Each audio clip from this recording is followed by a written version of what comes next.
میکاپ با چشم بسته پارت دوم. لوازم آرایشیمو گذاشتم داخل این. لیتس گو. اول از همه کانسیلر.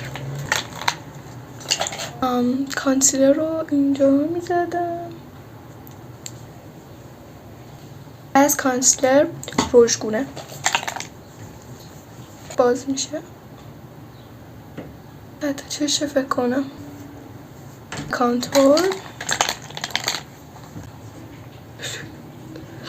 وای فکر کردم رژگونه است بچه، اشتباه زدم ببخشید. اوکی. خطش عشقم. این هایلایتر. این هایلایتر واقعا رب.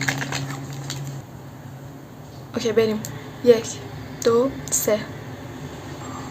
وای من چیا استفاده کرده بودم.